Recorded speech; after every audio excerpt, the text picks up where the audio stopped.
Recording in progress. Welcome to the second season of the now Strategos podcast. Strategos is a Greek term which, roughly translated, means generalship, and it is part of the origin of the English word strategy. My name is Britton Jacobson. I own a few entrepreneurship endeavors, work a full-time W-2 job, and enjoy learning. I appreciate you being here. Let's get into the episode. Well, we can just dive in, I think. So, awesome. All right. So I wanted to start with kind of a little bit of a background on just you personally. And I did, some quick research, but my understanding is you just recently started school at Southern Methodist. Is that right? Not just yet. I'm starting this fall. So I'm going to be a freshman this fall I'm graduating high school this year. Okay. All right. Okay. Sounds good. Yeah. I was trying to get the timing right, but okay. Well, congrats on almost wrapping up high school. Thank you. Then so like what made you pick SMU? And so I'm in Virginia right now. And I'm actually planning on moving to Texas, hopefully this year, to the Dallas area. So yeah, I saw that. Kidding? I was like, that's crazy. No. That's part of the plan. That's So so funny. Which I actually haven't announced yet. I've just said I was moving. So there it's official. But yeah. So, all right. So you got to tell me why you picked SMU. Yeah. So when I was first looking at colleges, SMU wasn't even on my radar at the time. I knew what I wanted. I knew I wanted a smaller size college that wasn't too big, like Michigan State, or too small of a school. I wanted something like right in the middle, like 11,000 or 12,000. And when I was initially looking, I just had a good number. I had a good number of schools on my list, but I didn't know what I wanted to major in yet. But then I toured a couple schools. I toured University of Richmond, College of William and Mary, and Syracuse at the beginning. I liked them. Some were okay, better than others. But then I started to realize that those schools weren't the ones that I was actually looking for.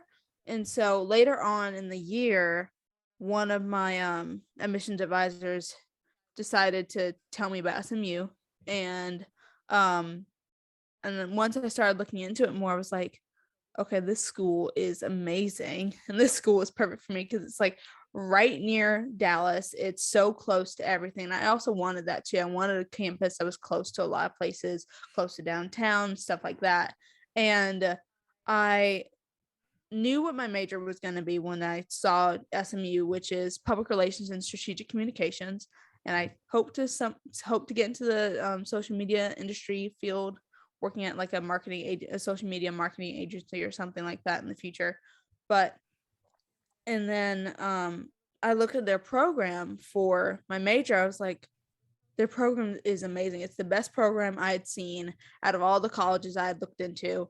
And then I was like, I think I might want to go here. And it's been on my mind. It had been on my mind for a good while. And every time I was talking about SMU, I would smile every single time. And that's how I knew it was getting to the point where, okay, I think I know this is where I want to go. And about a month ago, during President's Day weekend, I decided to go down to Dallas for a visit. And I literally could not stop smiling when I got into that campus because it's exactly what I wanted. It had everything. It had a close campus. It had a good size. It had greenery. It was close to everything. It was perfect. And then I submitted my deposit that day. A couple days later, after I toured, I was like, okay, I'm ready. I'm done. No other college is going to beat this. So that's how I chose SMU. Nice. I'm That's really awesome. excited. It's also convenient, I suppose, that you get to be in school there during the better months versus the middle of the summer or whatever, which I've had a few Texans tell me you should just wait to move until after the summer. I was like, well, we'll see, but yeah. But okay, cool. All right. So you're planning on studying communications and whatnot. And is there a reason you're focusing on communications? And are you planning on being more on the copywriting side? Are you planning on being more on the marketing and analytics side? Or are you planning on doing more of the graphic design and aesthetic side? I'm thinking of doing more of the marketing side, because recently I've been like talking to a couple of people. One of my friends, she owns her own social media marketing agency, and I think it's like really cool to see like the behind the scenes of what goes on into that. And I don't know, for me, designing is fun, but I don't think it's fun enough for me to get enjoyment of a job out of it. I feel like I would be more into the analytical side of it, Mhm. of social media marketing, which is really cool. And like I was just inspired by other like social media people in the world to just like do that major. And I was a part of, I don't know if you've heard of this group called PR Fashion Net. I They think so. got started on Clubhouse, and they Okay. started interviewing a whole bunch of people in the social media industry and the PR industry. I thought, okay, this is really cool. So that's how I found my major, honestly, was Got- through them. Gotcha. Okay. Okay. Yeah.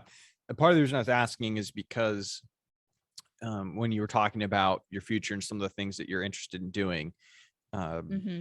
if you're going to be on the analytics side, that usually means you have to be in-house or at least part of an agency that's like putting together a fuller marketing package for a company, versus if Mm-hmm. you're on the copywriting or design side, you can do more freelance work. And obviously you can work from anywhere, blah blah blah. So I was that's part of why I was curious. So got it. Okay. And do you have an idea, so are in terms of the industry you mentioned, social media and stuff like that, are you hoping to, do you care like what the sort of company is that you would be working for, and do you have an idea of that, or is it more of a we'll see what happens? It could be or it could be a real estate marketing analytics company, or it could be a fashion brand, or it could be whatever, or is there something particular in mind? I think it's a little bit of a mix of both. I mainly want to work with like companies who handle influencer marketing, working for like a fashion brand, or just like around that industry that works with like influencers in house, and like reaching out to those influencers to say, hey, we want you to rep our company and stuff like that. So I think that's where I'm leaning towards mostly. Got it. Okay. All right. Okay. So we're gonna pause and we're gonna switch over to social media stuff.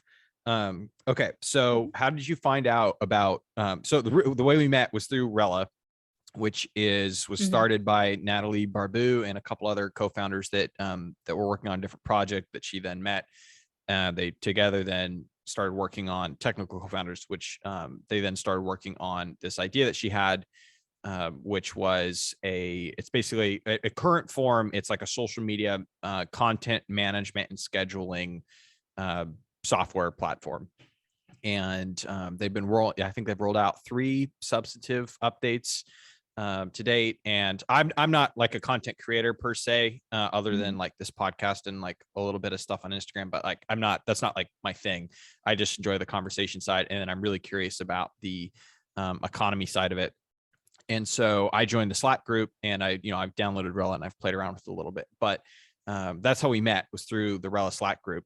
Uh, and I wanted to ask, how did you find out about Rella, and what made you join the Slack group and actually get involved in the, kind of the conversations that go on in there? Mhm. So I initially found Rella through Natalie, actually. I've been an avid follower of Natalie for a good number of years now. And Do you when remember how you I've originally been discovered watching her? her YouTube channel for um honestly, no, I don't. Okay. I think she just randomly came up in my YouTube feed as a recommended person to watch, and I think that's how I found her. Um, yeah, because it was before TikTok ever came out that I started watching her, and I remember on her YouTube channel she said she was going to be starting an app. I was really intrigued by it because I wasn't expecting her to do something like that for some Mm-hmm. reason, because I just didn't think of that as something she would do, because she was an influencer only at the time. Yep. And I think she might have dabbled in the real estate business too, but I found that out through her, and she had been posting about it a lot on her social media platform, saying, I'm founding an app is to help creators and influencers manage their content. And I think at the time I had initially started dabbling in like the content creation space, and I used a whole bunch of other apps like Later, Planoly, all those types of things, and they were just so hard to use. and because you have to pay for certain upgrades and stuff, and it's just not worth it. Like it's really not. You just want something that's simple, easy to use. And once she released it, I immediately downloaded it and waited for that thing to download onto my phone because I was so excited because I knew it was going to be a good quality for some. I just knew. And then I think after that, she announced that she was forming a Slack group for people who are using Rella, and then that's how I joined it. I think it was through her Instagram stories. Gotcha. Okay. And so far, how have you found the app experience? Oh, it's amazing. I've literally been able to use it for so many different areas of content creation, like my Instagram, my TikTok. It's so easy. Like I've literally planned out my whole. So I'm a part of this group called the Glowing Socialites, which is founded by one of my friends who owns a social media agency called Girl Socially, and we're doing an April TikTok challenge for the whole month of April. Post a TikTok a day, and I was able to plan out all of my TikToks for the whole month of April, and it's so easy and convenient to use to just look at everything from a month view, a week view, or a day view, and it's just I love it. It's the best app I've used so far. Nice. That's awesome. It's really good. That's awesome. Yeah. Okay. All right. So then you're currently just about ready to graduate high school. When and why did you end up choosing to say, I want to, put my time into creating content? And we'll go further into that, but like, what was like the initial, like, I'm going to create content? I was honestly inspired by other content creators that I had been looking at for a good number of years, and through PRNet, like I talked about earlier, just listening to their conversations of how they were able to just like create a business out of it. And that's what intrigued me the most, that you can create a business out of creating content on Instagram or TikTok or YouTube. That just fascinated me. I was like, okay, if they can do it at like 25, 24, then I can do it at 18. And so I thought that really inspired me to just go ahead and do it, just jump right on in, and it's been fun ever since. Gotcha. Okay. Do you have a specific type of content creator that you want to be? Oh, that's hard. I think I'm in the mix between Natalie Barbu, Danielle Carolyn, and Brooke Michio. Okay. As like my top 3. Got it. Okay. And what about them are what are the reasons, what are the things about them that you look up to, that you kind of want to replicate, obviously with your own brand and vibe? Honestly, with Natalie, it's amazing how she's able to like create her brand by herself when she started like early on, like when she was like 14, 15, and to build herself up to where she is now, and also have a podcast and also found an app on top of it. It's really inspiring in how like she was able to do that by herself, but also with the team helping her, and just the drive that she has to just be better and do better every day and be an entrepreneur. I think that's really inspiring. And with Danielle and Brooke, they also have their own podcast called Gals on the Go, and I listen to that too, and they both have YouTube channels, and it's just really inspiring to see them like at, I guess, 23, 24, living in New York City, being a content creator full time and not have to go to a 9-to-5 job. I just find that amazing that you don't have to. Society thinks that we have to go to a 9-to-5 job in order to be successful, but they're breaking the barriers and saying, no, you don't have to have a 9-to-5. You can have your own business by yourself. You can work in the field of social media and still make money at the same time. I think that's just really inspiring. Got it. Are there things in your own life as you've been, thinking about and being inspired by these people and like what they've been up to? And obviously there's a certain level of discipline, of even like the way that you conduct yourself when it's online, even sometimes when it's offline, right? And like how you think about the sort of person that you want to be. Has there been like, how do you think about that for yourself? And how do you think about becoming that sort of person for yourself? Yeah, I've since I was little, like in middle school, I've always been a very driven and disciplined person as a human being. And like I started waking up at 5 a.m. every day when I was in middle school. Mm-hmm. I haven't gone back to it since. I'm a senior in high school now. And it's that drive and that discipline that gets me to where I am now. And I know that if I keep being disciplined and keep like finding new ways to succeed and finding new ways to connect with people, build my network, build connections, that I'm able to become that sort of person I've always wanted to be. Like being able to have that core group of people, but also still have those connections outside of that core group. That's badass. That's yeah. That's awesome. Okay. And it makes a lot of sense. It relative to it, like that is the sort of process, mental process and personality process that you need to have in place. What sort of like support or influence do you get from like your friends and your family when it comes to like being that sort of person? Mm-hmm. They're really like proud of me because they know that once I have my mind set on something, I won't let go of it. And they know that I will be disciplined, and they know that I have like the power within myself to do those things. Mm-hmm. And they see how much I've been able to do in like such a short period of time of my life and be able to do so many different things and as a senior in high school. Got it. Got it. Okay. So when it comes to the content, one of the things I wanted to ask you about was why you picked a podcast versus like, at least when I've gone through your links and things like that, like I didn't come across like a YouTube channel and whatnot. So I know you're on Instagram. I know you're on TikTok. I know you're obviously doing the podcast. Why did you choose to like go that route versus like the more like, having YouTube channel and that being like a main promotional point? Mm-hmm. Well, honestly, I saw podcasting as like a broader view of connecting with people. Even though I know YouTube has a way to connect with people, I feel like podcasting has you get a faster opportunity to reach more people than YouTube does, because YouTube takes a long time to grow and it's slow going. And I feel like with podcasting, it's such a budding industry, and it's a lot of people listen to podcasts in the world. And so I feel like it was like faster to do. And at that time, I started my podcast during the pandemic when I was at home in December.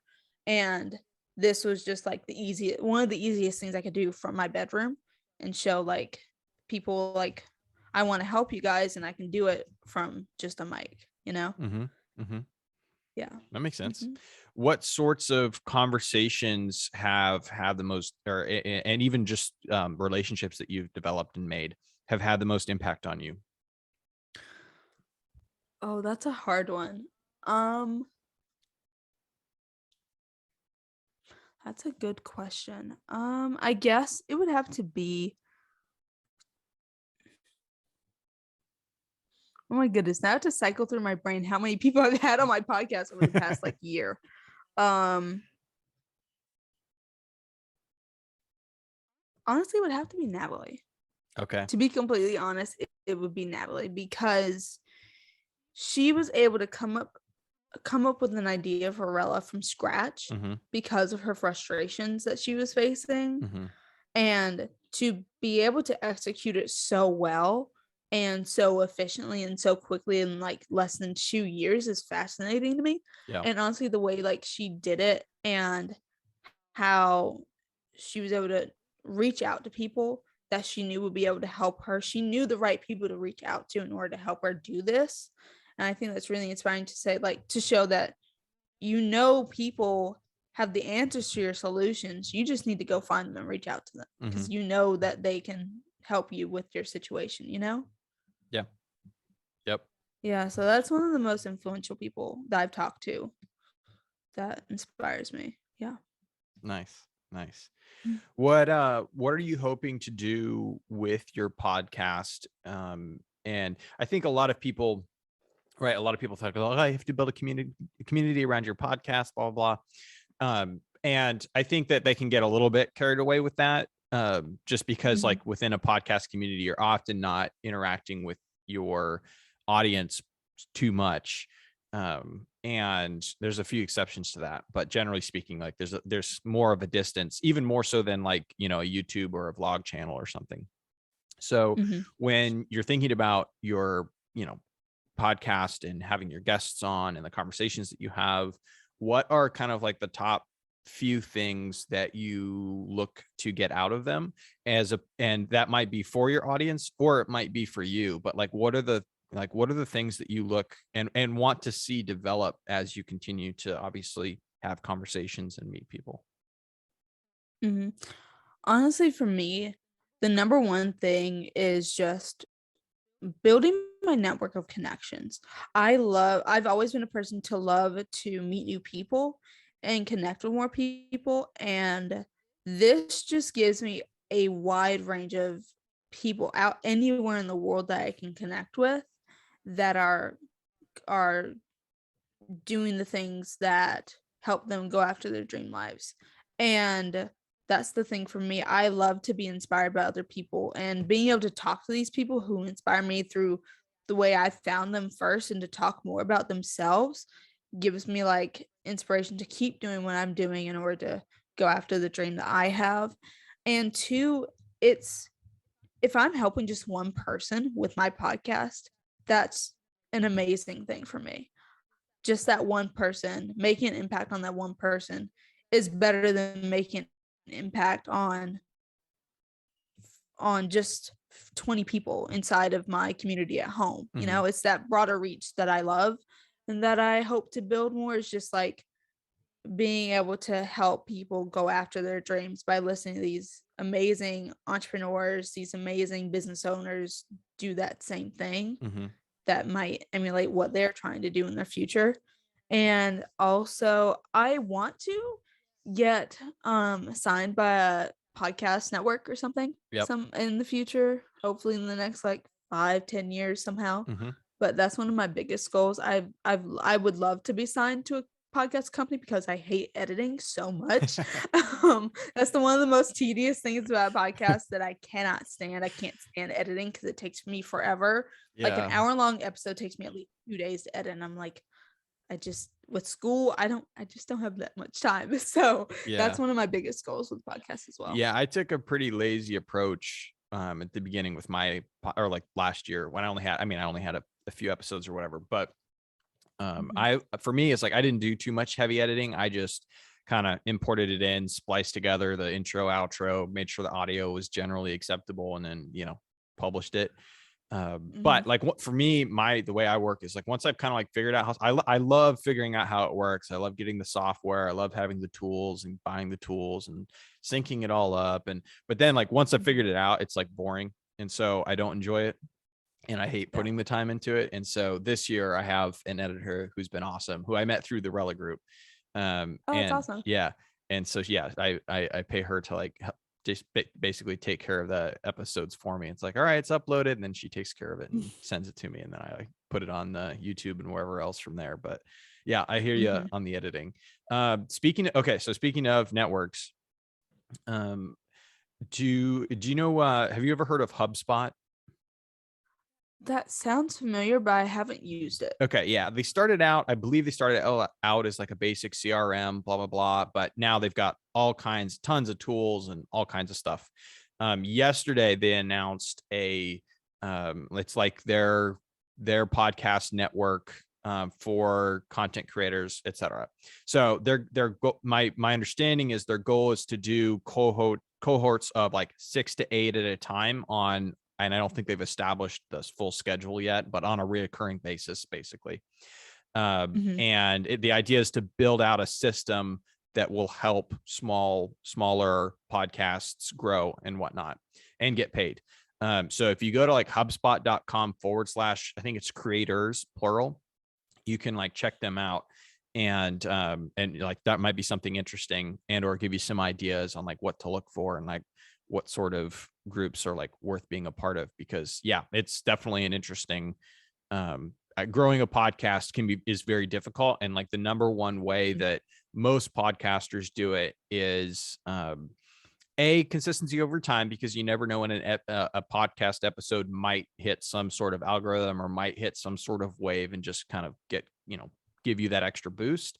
And then is the swaps. That's one of the more common ways of doing it, because when it comes to like clips and like even posting on like TikTok or YouTube shorts or things like that, or even like shorter clips that you put on YouTube, like Joe Rogan has done that in the past, and now that's the only thing he does, obviously, because he signed to Spotify. But Tim Ferriss did some of that, and some other like major podcasts, and a lot of times like those typically don't necessarily transcribe to podcast listeners. They'll just transcribe to clip listeners.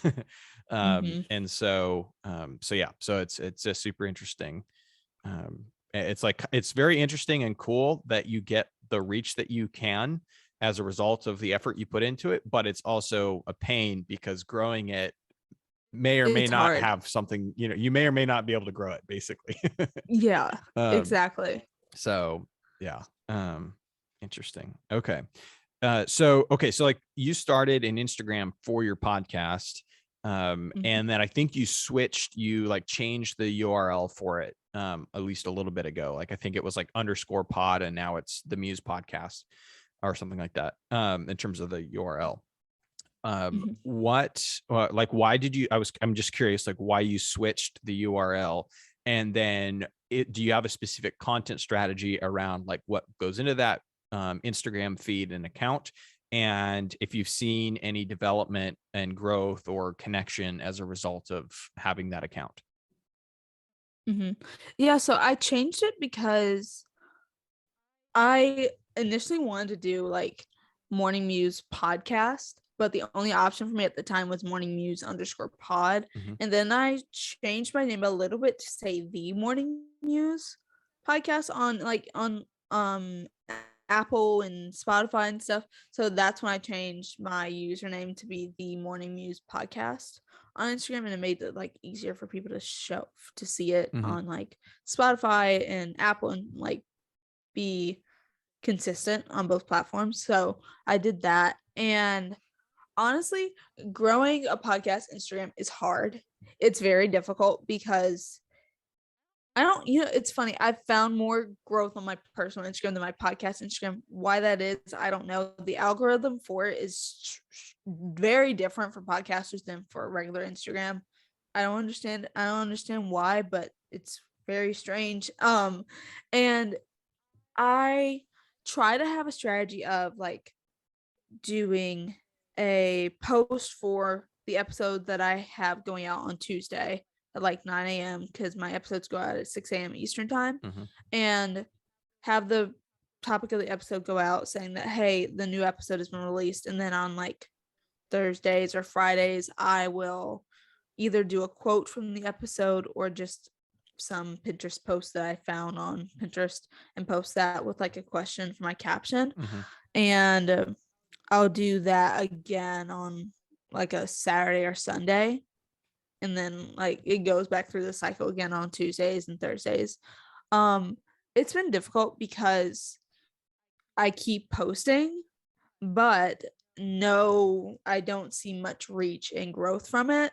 I typically like post a lot about my podcast and my Instagram page for it, but then again, I do post about it a lot on my personal because that's where I have the most like following and where I know more people are going to talk about it and see it. So it's a little bit difficult. It's been a rough start to it because like I was inconsistent for a little bit, but now I've kind of gotten back to being consistent with it. But yeah, it's a slow but steady growth, but kind of like simmering out right now. But got it. Okay. Yeah. And where did you come up with the name? Honestly, for the name of my podcast, I think I was looking up names on Google. I was like, podcast names or just like interesting podcast names. And then I started thinking about what I would really want to talk about on my podcast, like health and wellness, productivity, self-improvement, and entrepreneurship. And I was thinking, okay, what is something that I love to do? And one of the things I love to do, I love waking up early in the morning. So I was thinking it be something related to morning. So the morning Muse came about because I love my mornings and I love it to be like something that somebody can listen to in the mornings and first thing in the morning and say, hey, let me go listen to the morning Muse while I'm getting ready this morning. So Got it. Nice. yeah. That's awesome. Okay. All right. Switching gears a little bit. TikTok. What sort of content are you putting on TikTok, and what has your kind of experience been there? It's the one platform that I have engaged like only infinitesimally with, and we haven't even tried, engaged it like for my candle company and stuff. And so I have very, very little understanding of it. And it's the number one thing that everyone says is growing and going somewhere and whatnot. So I'm curious, like, what sort of content you're putting on and what your experience has been like. So on my TikTok, I mainly post about like my morning routines, the days of my life at boarding school and stuff. And that has been honestly a very slow growth because I haven't been consistent on there like I am with my Instagram. And a lot of people say TikTok is easier to grow than Instagram right now. I don't believe that Okay. because I have been doing Instagram for about a year now, maybe coming up 2 years. Okay. I found a lot more growth with doing my Instagram and building up my brand on my Instagram page than I have with my TikTok. TikTok is very slow moving and a lot of it depends on the algorithm, how often you post, how many times you post in a day, and it's very like hard to understand. And I feel like the algorithm has some kind of logic to it Okay. because you have to use keywords, you have to use hashtags, you have to tag people, you have to post on your stories. But TikTok, it's their algorithm is based on how often do you post, what times you, no, not what times, that's more Instagram, but it's more about how engaged are you with TikTok and how many videos are you posting in a day that I find is the most frustrating because I'm in school right now. I don't have time to film 3 to 5 TikToks in a day Yeah. because I have classes from 8 a.m. up until like 2:15, 3 o'clock. It's just my days are so busy that I just don't have time. And that's why I like producing more content on Instagram because it's just faster and easier for me to get photos than videos. Mm-hmm. And it's been very, very slow growing. I've been like stuck at like 215 followers for the past like 2 months now. Okay. So I feel like in a lot of the times the reason why people say it's easy to grow on TikTok is because somebody's video is going viral. It's hard to go viral because you have to post something that's very intriguing or very interesting for it to go viral and for it to hit the algorithm and say, okay, I need to push this out to this many people because I know that these people will be interested in what she's talking about on this video. So I Yeah. feel like it's most growth comes from viral viral ability. I think that's what it's called. But Yeah. yeah. Okay. So it's been difficult. It's been rough. Interesting. Okay. Yeah. That's one of the things I've wondered too, because like the accounts that I've noticed that just went ballistic were they certainly had, one or multiple videos go viral, but they were all posting consistently for sure. B Mhm. is they had actually kind of back to like the community theme.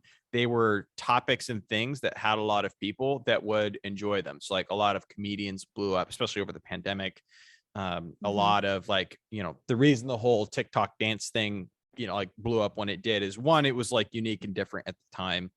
And B, it Yeah. was something like everyone could do. Like anyone could go make a TikTok, and anyone could do a response TikTok and dance. And so it's like Mhm. you could, their communities could engage with it. And then from there, their relationships with the creators developed, right, to where it's like, oh, like, with some of the big ones, it's like, who are they dating? And like, what are their conversations like? And then they all started Yeah. podcasts and, everything else. Um, Mhm. so that's definitely one of the things that I feel like from afar I've noticed as well.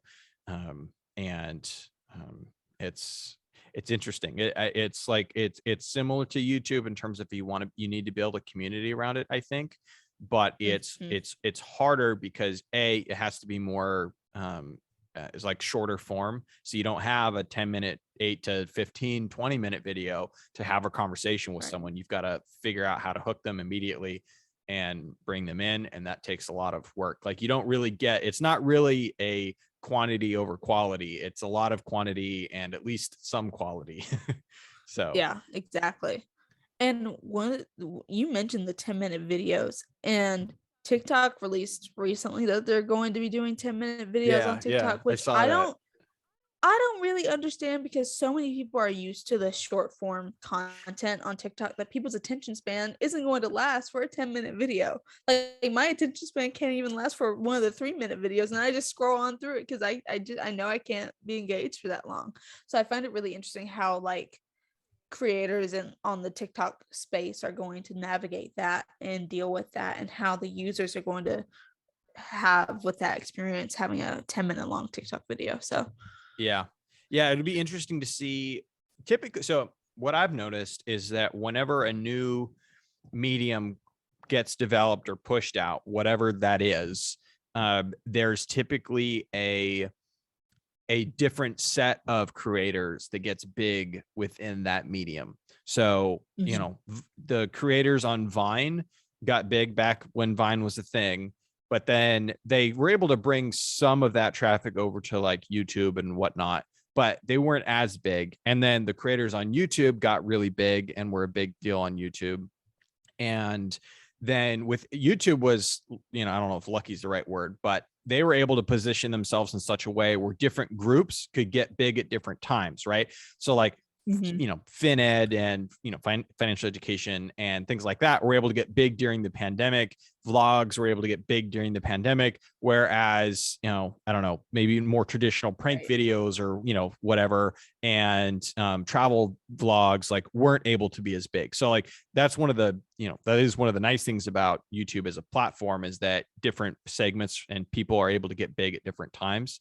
But then it's the same thing with like streaming on Twitch and YouTube and Facebook gaming and whatever else, is those are able to have like a whole different set of content creators that, you know, they might have a million followers, millions of followers on Twitch, but they're going to have only 1.5 million on YouTube or whatever. And then TikTok came out huge on TikTok, might be decent on YouTube, but still not necessarily insanely massive. And then I think that what'll happen within TikTok is you'll have a whole new set of like, you know, the 10-minute TikTokers to figure out how to make good content, and they are able to draw in a specific set of audience for those things. And they're probably not going to be the same, you know, D'Amelio sisters or whatever. So yeah. it'll be interesting to watch. Yeah, we'll see. Okay. So what are you most, what sort of content are you most interested in putting together and making available to people over the next few years while you're in college? I want to like do on like TikTok or Instagram reels, do more like college day in the lives, what I'm doing while I'm in college, because it's a new space for me. I've never been to college, but it's similar to boarding school in a way that you're away from home, you're living with a roommate. So I've kind of gotten that experience, but I definitely want to publish more of those on like TikTok and Instagram reels. And for my podcast, I just want to keep doing what I'm doing, keep interviewing people, influential people that I see that will be a good fit for my podcast, and say, okay, what you're talking about on your social platforms right now is something that I want my listeners to hear. That's what I definitely want to keep doing. And even if that's interviewing people on my college campus, interviewing somebody who I find is influential on my college, in my college community, and say, hey, I want you to come onto my podcast because what you're talking about around campus is really interesting. I want to get to know you more as a person. I want other people to hear it too. So that's another thing I want to do as well. Gotcha. Yeah, no, that makes sense. When it comes to the people like watching your content, and I know you mentioned people being inspired and things like that. What sorts of ways do you want to inspire people with your days in the life and that sort of? Because and part of the reason I'm asking is, you know, obviously there's on YouTube there's a bajillion days in the life and, you know, college at this and college over here and all kinds of stuff like that. And people find audiences for it. So there's obviously people Right. like that sort of content and engage with that sort of content a lot. But when it comes to like Sierra and like what you're specifically trying to do, what sort of what sort of stuff do you want to impart and inspire people with and towards? Like Mhm. about you personally, Uh, I'm just curious. yeah. Yeah. Like the whole thing with me is, especially when I started my podcast, I want people to see my content, hear my content, and say, wow, she's 18, going on 19. She started a podcast and she's doing content creation at 18, and she's going after her dream. If she's 18 and she's going after her dreams, I can be 15 or 16 and doing that same thing. I want people to say, she's going after it at 18, then I can do it right now. If she can do it, I can do it too. And that's how it all started for me. Like the reason why I started my podcast is I was watching this YouTuber, Lily Rayco, who was a health and wellness person on YouTube at the time. And she started her own podcast and she was like 21, 20 at the time. I was like, well, if she can do it at 20, I can do it at 17. Or I think I turned 18 that year. I can do it at 18. That's what I want people to see. That's what I want people to be inspired by. If I can do it at 18, you can do it while you're 16, 15, 14. No matter what age, you can always be doing something to go after your dreams. No dream is limited by age. You can do it at any age. You just have to set the intention to do it and go for it. Mm-hmm. Totally. Yeah. That's awesome. What are the reasons that you feel like people in your age group, people younger than you, are not thinking that way already? Like, why is that something that you feel needs to be challenged or encouraged, and versus it being like maybe a more typical, like, yes, of course, that's what I do? Because and part of the reason I'm asking is because I'm sure that a lot of older people, because I'm only, I guess, I mean, I just turned 28 like 2 days ago. So I'm about 10 years older, right? But like people older than me, I think like look at our generation, my generation, your generation, and they like feel like, oh, these people are, they're all on Instagram. They're all creating content. That's all they're doing, right? So what is your perspective on that? And why is that something you feel like needs to be not challenged in a bad way, but encouraged and challenged in a good way? Because I feel like it all stems from honestly limiting beliefs Okay. and what you think you can't do. Anybody can do anything, and you have to have the belief in yourself and the confidence in yourself to be able to say, okay, I'm at this age right now. There's so many different opportunities that are available to me because of the internet, because of the many plethora of resources we have right now. Then I'm the one stopping myself from actually doing what I want to do.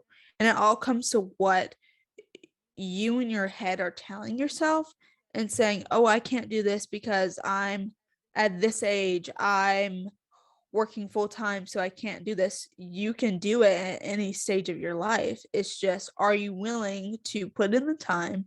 Are you willing to put in the effort to do it? Mm-hmm. Like I'm putting in the effort at 18 with starting up with doing my podcast. I was doing my podcast as I was applying to colleges. Like that's a stressful time, but I still made time for it because I knew that this is what I want to do.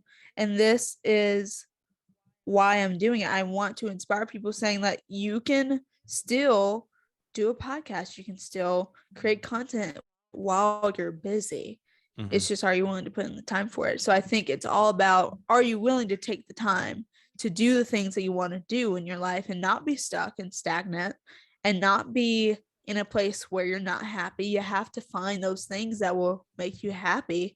And by doing that, you're able to go after the dream that you want, Mm-hmm. it's all the intention that you have in your mindset that you have behind it. Yeah, no, I agree. Um, what what has been the most challenging part or parts of pursuing the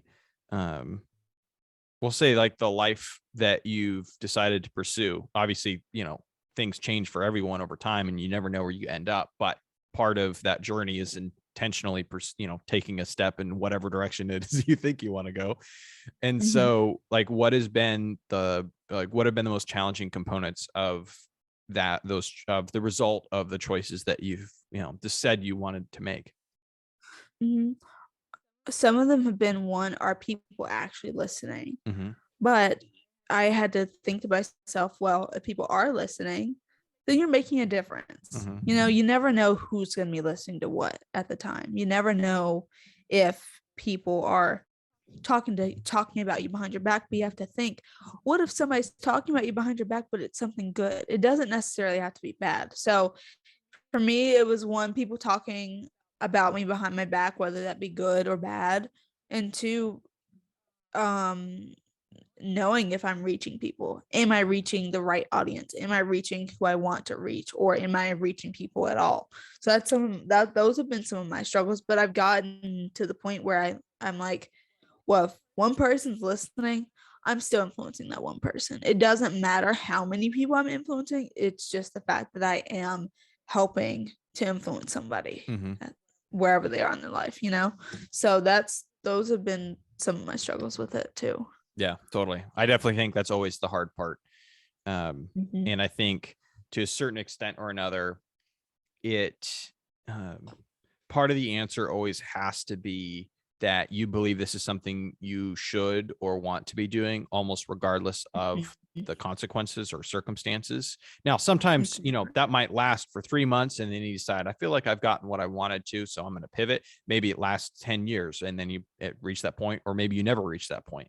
But like having that almost open mentality, but also like steeling yourself to say like, no, like there's these are the reasons that I think this is worth doing, independent of the results at the time. And then as you gain wisdom and understanding, maybe you're able to, continue to mature that perspective or develop that perspective and whatever it may be. What have there been any unexpected things that you feel like you learned or that you've enjoyed, or like maybe more on the bright side where it's like, hey, someone is listening, or even if even setting that aside, are there any unexpected components that you're like, I didn't necessarily expect this to have the impact on me that it did, but it totally did, and it's been kind of great? Anything along those lines? Yeah, for sure. When I knew I wanted to have guests on my podcast, I was thinking about like the fact that, what if they don't agree? What if they don't want to come on my podcast? But then I reached out to this woman named Maddie Saccone. She is a master soul cycle instructor. I reached out to her through DM. I asked her, hey, I've been looking at your content. I think it was over TikTok for a while now. I would love to have you on the podcast. Would you be willing to come on? And she said yes. And I was like, wait, no way. I was shocked. So that was the first thing. That was the first one that happened to. Then it happened to me with Natalie Barbu. And I was so scared to reach out to her because I thought, me at 18, she wouldn't want to come on onto my podcast. Like, there's no way. As big of an influencer she is, she would not want to come on here. Then it was over DM and she agreed. I was like, you've got to be kidding me right now. And that happened to me in February of 2021. No, it was earlier than that. I think might have been February of 2019 or 2020 that happened to me. I was in shock. I was completely in shock that she was coming onto my podcast. And then she came onto it again earlier this year. I was like, there's no way this is happening to me. So I was shocked with that. And then another person I reached out to over DM about my podcast is her name is Emily Elizabeth Duong. She owns Lost Hatton, which is a social media marketing agency, as well as Elite Skatewear, which is a skatewear company. And she has her own podcast called What Fulfills You. And I reached out to her too. I was like, she's not gonna respond. She's not gonna want to come on. But then she came on anyway. So that really changed me, because I was like, even if you're scared to reach out to that one person, what if they do respond? And what if they say yes? It's like, you have to be confident in yourself and saying, okay, if I'm if I'm wanting to get that person onto my podcast, you have to be willing to make that leap and reach out to them and expect the answer to be yes. You have to be confident in yourself to say, okay, they will say yes because I know that they will like me and I know that they will like the energy that I'm bringing. So you have to have that inner confidence in yourself that I've learned throughout this year is with this podcast is that I have to have the inner confidence in myself to be confident in my voice and be confident with the image that I'm presenting with this podcast and say like, okay, you know what? Let me just bite the bullet. Let me just go ahead and reach out to them. It doesn't hurt to try. It doesn't hurt to reach out. And that's just awesome to like think that those 3 people were able to come onto my podcast all because of a DM. It's insane how you're able to do that and you're able to like negate those fears that you were having because you reached out. It never hurts to reach out to somebody. Totally. No, I freaking love that. And what it makes me think of is how, well, it's just reinforcement of the principle that that how important it is to practice confidence and to practice taking action, because it might not, again, it might not always have the intended consequences, but like getting yourself in the mental framework of having the, saying, I'm going to be the sort of person that reaches out. Right. And then you reach out and then it happens like, okay, I'm the sort of person that's going to have a conversation with this person and I can have this conversation with this person. And then the next thing might be asking someone to, someone even bigger on your podcast or, whatever it is, whoever's listening, whatever your project is. Right. And then, or it might be, okay, I just did this, this, and this with my podcast. Now I'm going to do this, this, and this with my TikTok or with my own, my course in school. It doesn't matter what it is. It's about, or, like a school project or whatever, right? It's about like those sorts of like principles of like, no, like you can do it and it's worth taking the risk. And it's even if it fails, it's 100% okay. It's better to be the person that like did something, and you should feel confident in the fact that you are that sort of person, even if it doesn't always work out. Exactly. At least you tried. That's the thing. You have to be confident enough to say, okay, I tried this out once. If it didn't work out, it didn't work out. I've learned from that experience, but at least I tried. At least I reached out to that person, Yeah, no, I think you have to tell yourself that I am a better person for having tried this, as opposed to what can totally easily, and we've all been there, be the person that's like, oh, it doesn't work. It's, things aren't going my way. Exactly. It's just the way it is. I'm just not the sort of person that gets good things to happen to them, or, whatever it is that negative self-talk, ends up being, is like, no, it's like, it's better to, you have to tell, again, you have to set the parameters for yourself and not allow external things to kind of dictate your own parameters in that way. So, okay. Exactly. I'm also a little bit jealous because I feel like you have a slightly better chance of getting in touch with sorts of people like this. Because I always feel weird. I've been blocked before just simply because I was a guy and they probably thought I was being creepy when I was just trying to be supportive. Oh no. And I feel like I'm a little bit jealous because I feel like you don't have to quite be concerned about that. And so I actually want to ask you if you have any tips, because, right, I mean, I look at, I follow all kinds of guys and girls and all kinds of stuff, right? And like, I don't understand how some girls, just being honest, I don't understand how they like have a social media presence at all with the amount of weird comments and garbage. And then they even create communities around it, which is mind blowing to me. I don't know how they do it. But setting all that aside, I'm curious if you have any tips for me, like when I'm reaching out, things that would be helpful or things that would stand out in a good way, things to avoid or things to say. Like, I don't know. I'm just curious if you have any thoughts for me, because it's something I'm always concerned about. Cause like, I actually just want to be encouraging sometimes. Like, I don't, even if I'm just saying, hey, but I'm curious. It's only happened a couple times where they, ended up just simply having a conversation with me versus like, maybe not accept that DM. Yeah, so honestly, for women in like the social media industry, I've gotten this a lot of times. I get I get these DMs from these sugar daddies Uh-huh. all the freaking time in my requests, and it drives me insane. And it drives a lot of my other creator friends insane Yeah. because we just keep getting those messages, and I think that we're so used to having to block or deny or Well, it's the delete those safest, messages that best we thing to don't do is know to have that as your default for exact sure. exactly. We don't know which DMs to trust, which DMs not to trust because they look like DMs from somebody legitimate, but it turned out to be a bot. Yep. So, what would help is introducing yourself, what you do, um, and if you're looking to like talk to them about podcasts, like say what your podcast is and what it's about, Mhm. and then say like, I would love to have you on my podcast to talk about da da da da da.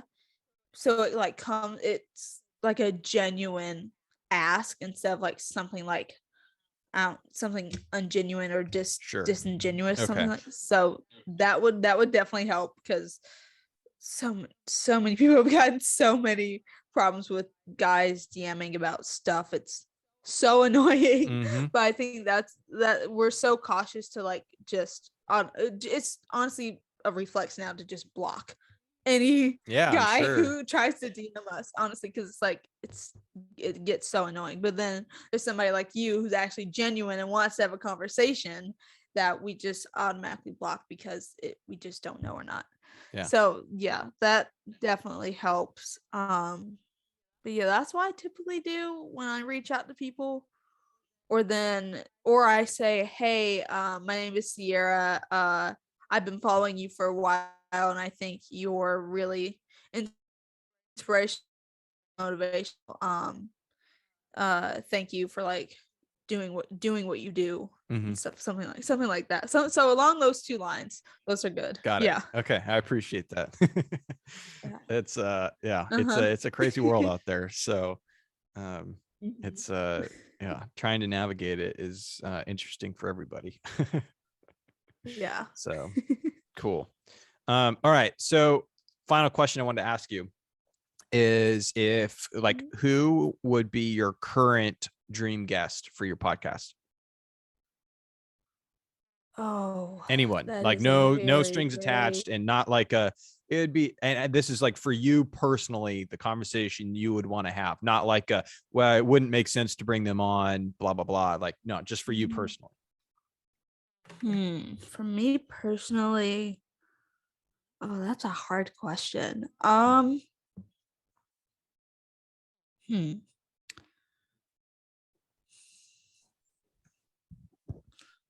Honestly, I think it might be um Sarah Blakely, founder of Spanx. Yes, yes, I love Um, Sarah. she's really I watched her on I found out about her because of Shark Tank for Oh the first really? time, Okay. I mean, and I she was think like i'd talking i'd about her known of her, story but that's behind certainly it. where I was more acquainted with her. But Yeah. Yeah, and I think her story of how she founded Spanx was like is really really amazing and mhm. really cool. So it would definitely be Sarah Blakely. Okay, that's an awesome. Yeah, Sarah's very cool. Yeah. She seems like a. I feel like she's one of the few founders who does a really good job of. Obviously, she exists in a different stratosphere than 99.9% of the rest of us, but she does a decent. Mhm. I feel like a really good job of maintaining her genuine kind of down to earth side. Like following her on Instagram is super Mhm. fun. And she's not always like, I feel like a lot of founders who end up in her position, they just like kind of do normal like advertising for their brand, which is kind of like sucks because it's just like whatever. Mhm. And or they'll do like super like, oh, we're at the beach, oh, we're on the boat, oh, we're on the other things. And it's like she does a little bit of both those things, but it feels more genuine, generally speaking. Exactly. And then second is she does a really good job of like, talking about her husband Jesse and talking about the kids and doing pancakes on Saturday morning and whatnot, and like all that sort of stuff. It's just super fun and super down to earth, and you feel it feels much more relatable. So Mhm. And that's a there's good one answer. other one Okay. that I just remembered. It's this she's a parrot. No, she danced on Dancing with the Stars one year, and she, I think, was the first ever dance star on there to have 2 prosthetic legs. Okay. She competes in the Paralympics, I think almost each year. Her name is blanking on me. I can see her face right now, but I just cannot think of her name, and I hate it when that happens. But she is amazing as to how like her journey to like doing snowboarding and competing in the Paralympics and dancing on Dance with the Stars, which I watched the entire season. She just amazed me each and every dance she would do, and her story is amazing. So I would love to have her on as well. Yes. If I could That remember would be her very name. cool. Oh my gosh, I hate it when that happens. It happened to me like 4 times yesterday alone. So it's all good. Got it. Awesome. Well, thank you so much for coming on, Sierra. This was super fun. I love that we got to cover like so many different things. That's one of my favorite things about like a good podcast. Like you cover like 10 subjects and you could always go further into each of them. Like that's how I know it's like a good episode. It's like, okay, nice. So awesome. Well, we are for those listening, we're literally about to jump over and record for your podcast. This one will go up this week, and then yours will go up, whenever it fits into your schedule. But I'll put obviously all of your information, as I always do, in the descriptions and everything. People can check you out. People can follow you and support your journey through 4 years of college shortly. Yeah. So I'm excited. It's gonna be fun. Awesome. Well, thank you again. I had a lot of fun, and I'll see you in a few minutes. Yeah, see you in a few. All right. Take care.